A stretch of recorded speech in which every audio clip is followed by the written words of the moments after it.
you work out all off season, you train to be a part of these games, and it's a big game. It's against a very good team. So that's what it's all about. That's why we're here playing games like this.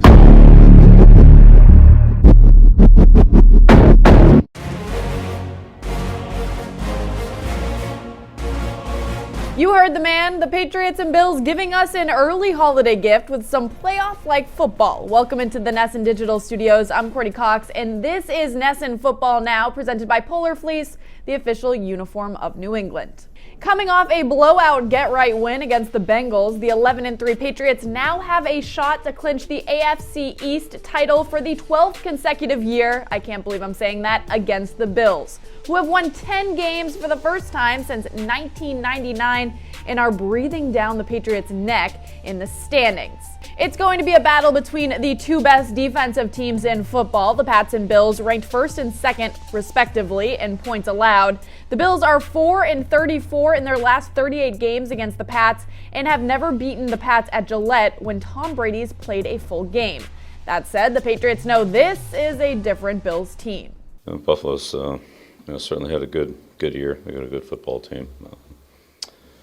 Do a lot of things well. It's reflected by their record and the way they played. It's a big game, we all know what's at stake for this game, and they got a good football team. They got great coaches, great players. They got a good system over there now, and we're looking forward to it. It's gonna be a big challenge.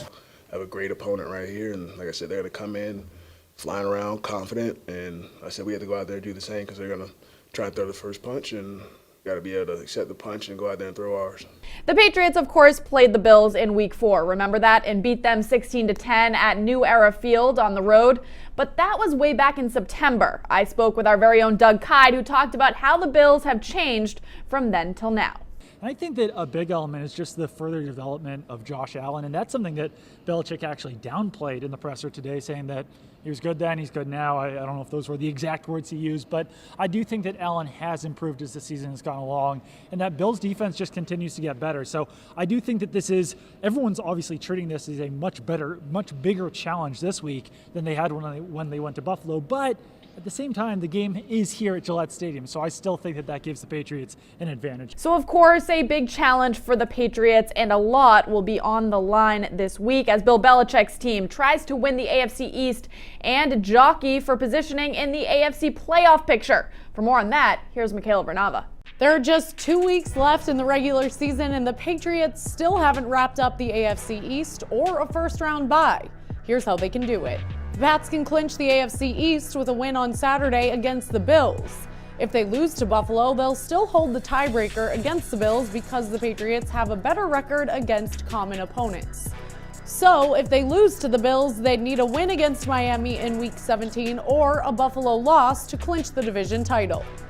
As far as a first-round bye, the Patriots can snag it with either a win and a Chiefs loss or 2 wins in the next 2 weeks. Home field advantage will be the toughest to get at this point. The Patriots trail the Ravens by a game, and Baltimore holds the head-to-head advantage.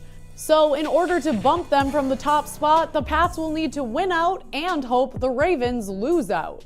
All right, pop quiz time. There are only 2 cornerbacks in the NFL who have taken 80% of all snaps this season and not allowed a single touchdown.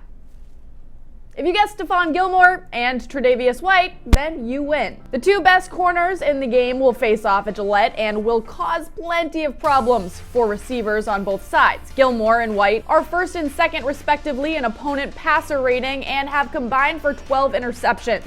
They're also both Pro Bowlers, important to note. So does Gilmore have a shot at becoming the first cornerback since 2009 and only the second since Dion in 1994 to win Defensive Player of the Year? He sure thinks so, telling 98.5 The Sports Hub earlier this week that no question, he's the Defensive Player of the Year. So where does he rank among other Patriot greats at the corner position? Doug Kyed answered that in this week's mailbag on NESN After Hours. Logan wants to know, prime Gilmore, so right now, or Revis's 1 year in New England, who you taking? I'm taking Stephon Gilmore, and that might sound kind of crazy because Darrelle Revis is one of the best cornerbacks in the history of the NFL, but he wasn't quite in his prime, maybe on the downtrend of his prime once he came to the Patriots. Stephon Gilmore is absolutely incredible. This is like a Deion Sanders level player. We're talking a defensive player of the year favorite. Time, exactly, baby. yeah. I mean, he hasn't allowed a touchdown all season, which is absolutely unbelievable.